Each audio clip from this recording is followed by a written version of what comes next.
రెండవది ఇంకా అతిపెద్ద లై, 2 సంవత్సరాల్లో ప్రభుత్వం 3.2 లక్షల కోట్ల అప్పు తీసుకుంది. పదే అసలు ఈ 3.2 లక్షల కోట్లు ఎక్కడి నుంచి వచ్చిందో ఫిగర్ నాకు అర్థం కావట్లా.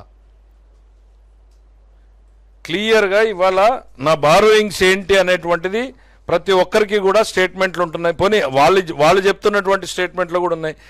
ఈ ప్రభుత్వం వచ్చిన తర్వాత 1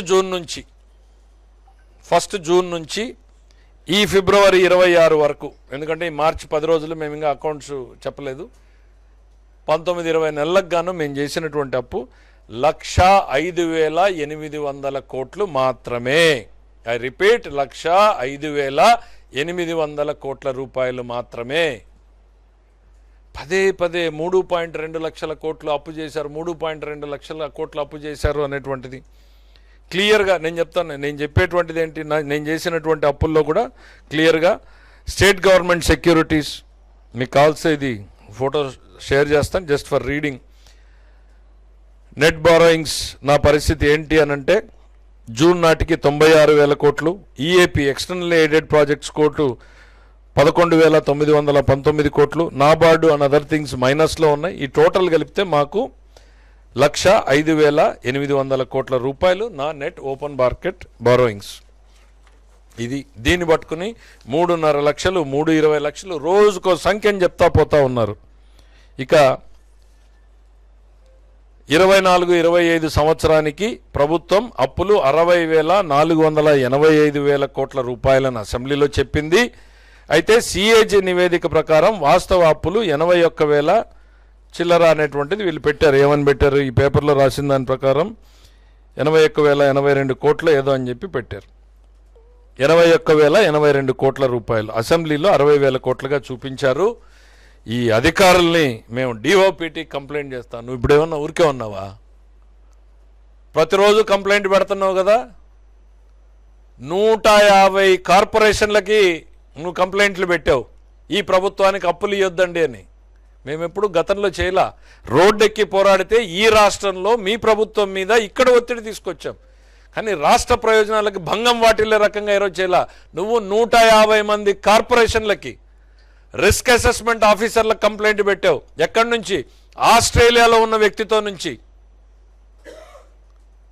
చాలా నీ నీ నీ నిజస్వరూపం ఏంటి అనేటువంటిది అక్కడికి స్పందన రాలేదు. ఏం చేశారు తర్వాత?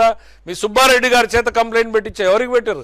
సాక్షాత్తు భారత ప్రధానికి కూడా పెట్టారు కదా మీరు కంప్లైంట్. నువ్వేమన్నా ప్రతిరోజు సైలెంట్గా ఉంటున్నావా? ప్రతిరోజు రాష్ట్రం మీద ఇటు కోర్టులో కేసు వేయడం ఏంటి? ఉత్తరాంధ్ర భూములు ఫ్యాక్టరీలకి తక్కువ రేటుకి ఇచ్చారని రాయలసీమ ఎంపీ పోయి కోర్టులో కేసేస్తాడు. నిన్నటికి నిన్న మొట్టికాయలు తిన్నారు. ప్రభుత్వం ఏదైనా బారోయింగ్ చేద్దామనేటువంటి ప్రయత్నం చేస్తూ ఉంటే పిటిషన్ల మీద పిటిషన్లు పంపుతూ ఉన్నారు. డాక్యుమెంటరీ ఎవిడెన్స్ కావాలంటే రిలీజ్ చేస్తాను నేను. ఆఖరికి మీ ఎంపీ గారు కూడా రాశారు కదా. ఇంకా మీరు అడిగే ధైర్యం ఉందని నేను అనుకోను, రాయలేదు అని. మీరు ఏదో ఈరోజు ఆఫీసర్లకు కంప్లైంట్ చేస్తామంటున్నారా? చేయండి నేను చెప్తున్నా. నేను అప్పుడైనా మీకు చెంపబెట్టుకొట్టినట్టు ఒక రిప్లై వస్తుంది. అరే కొంచెం ఓపిక్గా ఏంటి అనేటువంటిది వెరిఫికేషన్ చేసుకునేటువంటిది లేదు, నిజమా కాదా అనేటువంటిది. ఏంటి? అసెంబ్లీకి 60,485 కోట్ల రూపాయలు 41. ఎస్, అసెంబ్లీకి ఆ రోజు ఇచ్చిన ఫిగర్స్ 60,485.41 కోట్లు. మీరు అడిగిన ప్రశ్న ఏంటి?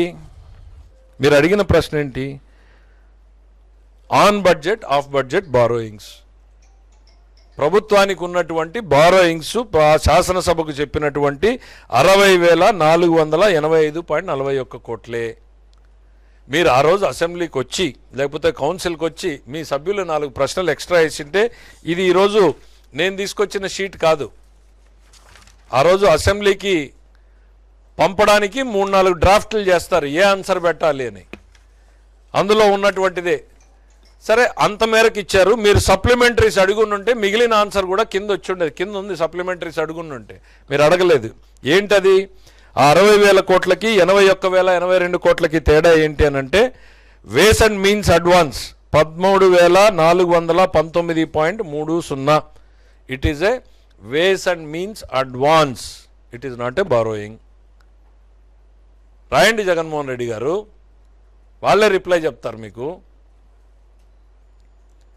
డిఓపిటీకి రాస్తాం అంతే, బెదిరింపు, అధికారుల్ని బెదిరింపు, అప్పులు ఇచ్చేటువంటి సంస్థల్ని బెదిరింపు, కేంద్ర ప్రభుత్వానికి ఫిర్యాదులు. ఈ రాష్ట్రం మీద మీరు కక్ష కట్టారు, ప్రజల మీద కక్ష కట్టారు. మీకు అధికారం పోయిందనేటువంటి ఒక దుగ్ధతోటి రాష్ట్ర ప్రజల మీద కక్ష కట్టి పనిచేస్తున్నారు మీరు. మేము మీ ప్రభుత్వంలో లోపాలను ఎత్తి చూపించాం, కానీ నేరుగా మీకే చెప్పాం, మీ పైన ఉన్నటువంటి గవర్నర్కి చెప్పాం తప్ప బజారున బడి కంప్లైంట్లు పెట్టి రాష్ట్రం పరువు తీసేటువంటి ప్రయత్నం చేయలేదు. నువ్వు నీ అధికారం కోసం దానికి కూడా సిద్ధపడ్డావు. ఇక 13,000 కోట్ల రూపాయలు ways and means advance, public account liability మరో 2,983.82 కోట్లు. దాంతోపాటు అదనంగా జిఎస్టీ కాంపెన్సేషన్ని అప్పుడు లోన్గా ఇచ్చిన దాన్ని తర్వాత గ్రాంట్గా మార్చడంతో 4,193.99 కోట్లు. ఇవి మొత్తం కలిపితే 81,082 కోట్లు. దీన్నేదో తప్పు చెప్పేశాం, ప్రభుత్వాన్ని అక్కలు దాస్తున్నాం. నేను పదే పదే సభలో కూడా చెప్పాను, we're trying to be transparent. మీరు ప్రభుత్వాన్ని గతంలో క్లోజ్ చేసేశారు, అసెంబ్లీకి కూడా క్లోజ్ చేశారు. 5 సంవత్సరాల పాటు ఒక క్వశ్చన్ని ఆర్థిక శాఖ మంత్రి దగ్గర పెట్టుకున్నటువంటి దాఖలాలు కూడా ఉన్నాయి ఆన్సర్ లేకుండా. We're trying to build transparency into the system అని కౌన్సిల్లో పదే పదే చెప్పాను. మీ సభ్యులు ఇట్లానే వచ్చారు, మాకు బడ్జెట్ ఇన్ బ్రీఫ్ ఇవ్వలేదన్నారు. బుక్ తీసి చూపించాను, ఇచ్చాం కదా అని. దీంట్లో ఫిగర్స్ లేవన్నారు, పేజీలు తిప్పి చూపించాను, ఉన్నాయి కదా అని. కేవలం బురదేసేటువంటి ప్రయత్నంతో మాత్రమే మీరు చేస్తూ ఉన్నారు. రాష్ట్ర ప్రభుత్వానికి చెందిన అనేక సంస్థలు ప్రభుత్వ హామీలతో భారీగా అప్పులు తీసుకున్నాయి.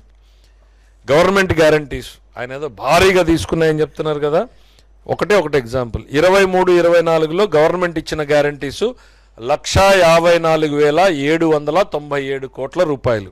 ఐ రిపీట్, 1,54,797 కోట్లు.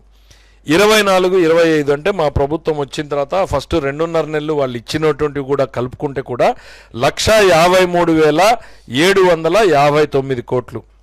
అంటే దాదాపు 1,000 కోట్లు తక్కువే ఇచ్చాం మేము గ్యారంటీస్. అయినా సరే భారీగా అప్పులు చేశామంట. మరి ఎక్కడి నుంచి గ్యారంటీలు లేకుండా ఎవరు ఇచ్చారో, ఎట్లా ఇచ్చారో, జగన్మోహన్ రెడ్డి గారికి ఆ బెంగళూరు టీం ఏం ఫైట్ చేస్తూ ఉందో ఆయన ఏం ఒక్క నిజం వద్దా? మొదటి నుంచి చివరిదాకా అన్ని అసత్యాలేనా? అసత్యాలు, అర్ధసత్యాలు తెలిసి చెప్పారా, తెలియక చెప్పారా, కావాలనే చెప్పారా, ప్రజల్ని కన్ఫ్యూజ్ చేయాలనేటువంటి ఉద్దేశం చెప్పారా? మాకు అర్థం కాల.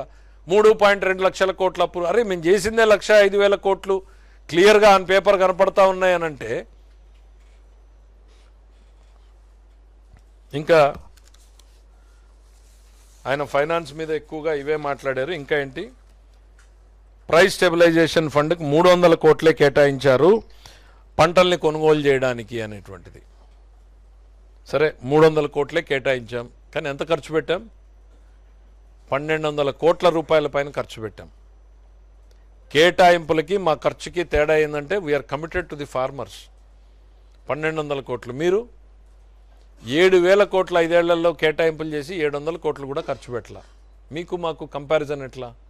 మేము ఒక్క సంవత్సరంలో కొన్నాం, టొబాకో కొన్నాం, మిర్చి కొన్నాం, టొబాకో కొన్నాం, మామిడికి కొన్నాం, కంది, అన్ని పంటల్ని సపోర్ట్ చేస్తూ ఉన్నాం.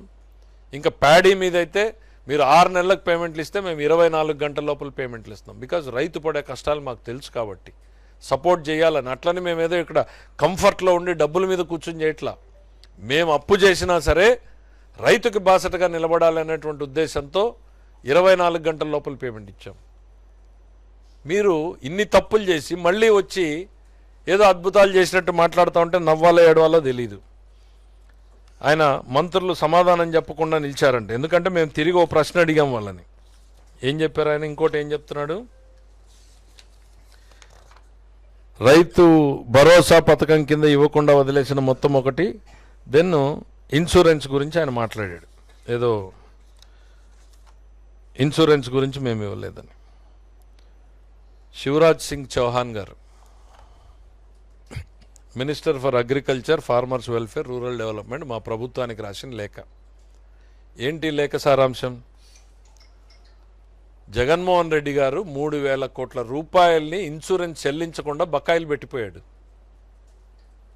ఆ బకాయిలు మీరన్నా చెల్లించండి అని ఆయన రాసిన లేఖ.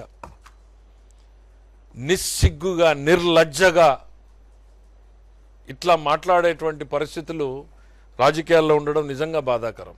ఎస్, ఒకసారి పొరపాట్లు జరుగుతూ ఉంటాయి, విధిలేక జరుగుతూ ఉన్నప్పుడు ఆ రోజు జరిగింది అనేటువంటిది యాక్సెప్ట్ చేస్తే గ్రేస్ఫుల్గా ఉంటుంది. కానీ మీరు ఇన్సూరెన్స్ కట్టలేదు, మీ ప్రభుత్వంలో మాకు బకాయిలు ఉన్నాయి అని మంత్రి రాశాడు, సెక్రటరీ కూడా కాదు.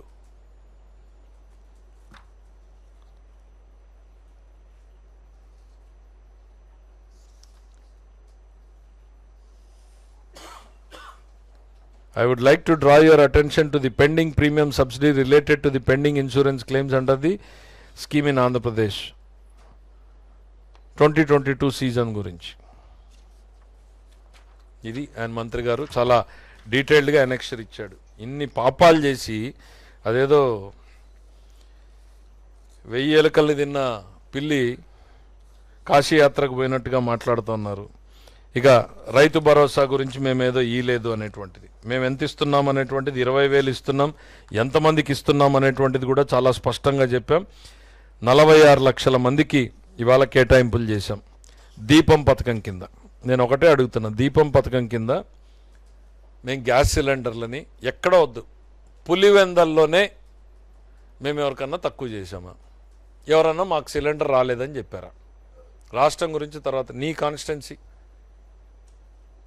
40 యావరేజ్ స్టేట్లో 40-45 వేల కనెక్షన్స్ ఉంటున్నాయి పర్ కాన్స్టిట్యున్సీలో. వాళ్ళందరికీ మేము చెల్లిస్తున్నాం, ఇంకా ఇంప్రూవ్ చేయడానికి చూస్తున్నాం దాన్ని. మీకు కడుపు మంట ఎక్కువైనట్టుంది, మేము ఇచ్చేటువంటి గ్యాస్ మంట బాగానే ఉంది, ప్రజలు సంతోషంగా ఉండడం మీకు ఇష్టం లేదు. అందుకే ఒకవైపు ప్రధానమంత్రులకి లేఖ రాస్తారు, డబ్బులు ఇచ్చేటువంటి కంపెనీలకి లేఖ రాస్తారు, పెట్టుబడులు పెట్టొద్దు అని బెదిరిస్తారు, భూములు ఇస్తే వాళ్ళ మీద పోతారు.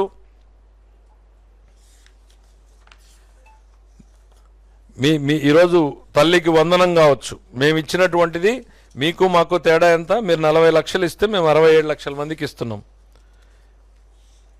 బస్సుల్లో ఏదో తేడా చూపించారు అని. అరే వెళ్ళి ఒక్కసారి బస్సుల గురించి మాట్లాడాలంటే ఎందుకు పెట్టాం మేము? కూతురు తల్లిని చూడాలనుకున్నా, తల్లికి కూతుర్ని చూడాలనుకున్నా, చెల్లికి అన్నం చూడాలనుకున్నా, అన్న చెల్లెల్ని చూడాలనుకున్నా, ఇట్లాంటి బంధాలు బాంధవ్యాలు అర్థమైతే ఈ ఉచిత బస్సు ఏంటి అనేటువంటిది అర్థమవుతుంది. తల్లి చెల్లి మన ఇంటికి వస్తే ఏంటి, వచ్చే పరిస్థితులు ఉంటే ఏంటి, రాలేనప్పుడు ఆర్థిక ఇబ్బందులు ఎంత భారం అనిపిస్తాయి, రావాలని తపనబడే తల్లి రాలేకపోతే ఎంత బాధపడుతుంది, చెల్లి ఎంత బాధపడుతుంది అని తెలిసిన ప్రభుత్వం కాబట్టే ఉచిత బస్సు సౌకర్యాన్ని ఇచ్చాం మేము. ఈ రాష్ట్రంలో ప్రతి తల్లి చెల్లి తను కావాలనుకున్న దగ్గరికి వెళ్ళగలుగుతూ ఉంది. మీరు దాన్ని ఒక ఆర్థిక కోణంలో చూస్తున్నారేమో, దాన్ని ఒక ఎమోషనల్గా మేము చూస్తున్నాం. జగన్మోహన్ రెడ్డి గారికి ఫైనల్గా నేను చెప్పదలుచుకున్నది ఒకటే, ఏలెత్తి చూపించే ముందు మీ వైపు చూసుకోండి. కాగ్ రిపోర్టు చూసినా మీ గురించే చండాలంగా మాట్లాడుతూ ఉంది. మీరు చెప్పినటువంటి ఏ విషయాన్ని చూసినా మొదటి నుంచి చివరి వరకు అసత్యాలే ఉన్నాయి. ఆ బెంగళూరు టీంనైనా మార్చుకోండి, మీరైనా మారండి. ఎందుకంటే నాకు నష్టం కాదు, కనీసం ప్రజలకు. ఇప్పుడు ప్రతిపక్షంలో ఉన్న వ్యక్తులు మాట్లాడాలని నేను కోరుకుంటా ఎప్పుడు కూడా. గవర్నమెంట్ ఎవరు ఏంటి అనేటువంటిది కాదు, ప్రతిపక్షంలో ఉన్న వ్యక్తులు మాట్లాడాలి అని కోరుకుంటా. ఎందుకు అనంటే అప్పుడే ప్రజలకు ఉన్నటువంటి సమస్యలు వెలుగులోకి వస్తాయి, వాటిని ప్రభుత్వాలు కొంతైనా బాధ్యతగా పరిష్కరిస్తాయి అనేటువంటిది. ఇక్కడ మేము ట్రస్టీలు మాత్రమే మా బాధ్యతని ప్రజల కోసం పనిచేయడమే లక్ష్యంగా పెట్టుకుంటాం తప్ప జగన్మోహన్ రెడ్డి గారిని తిట్టడానికో ఇంకోనో కాదు. This government. రోడ్డు ఎక్కితే పొలిటికల్ పార్టీగా నేను ఆయన్ని విమర్శించవచ్చు, కానీ ఇక్కడ కూర్చుని ఆయన్ని కూడా ఒక బాధ్యతాయుతమైనటువంటి వ్యక్తిగా పరిగణించాం కాబట్టి మేము ఈరోజు ప్రతిదానికి సమాధానం చెప్పేటువంటి ప్రయత్నం చేశాం. మొదటి నుంచి చివరి వరకు అసత్యాలే. మీరు బైబిల్ చదివినా, నేను భగవద్గీత చదివినా, ఇంకో పుస్తకాన్ని చదివినా ప్రతి ఒక్కరం కూడా ఏం చెప్తుంది అనేటువంటిదంటే అసత్యాలు పలకకూడదు అనేటువంటిది ఉంటుంది. మీరు మొదటి నుంచి చివరి వరకు దాన్ని పాటిస్తున్నారనంటే మన గ్రంథాలని తక్కువ, సాక్షి పత్రికను ఎక్కువ చదువుతున్నట్టున్నారు. దయచేసి కొంచెం నిజాలు చూసేటువంటి ప్రయత్నం చేయండి, వాస్తవాల్ని మాట్లాడే రకంగా ఉండాలని నేను కోరుకుంటున్నాను. Thank you.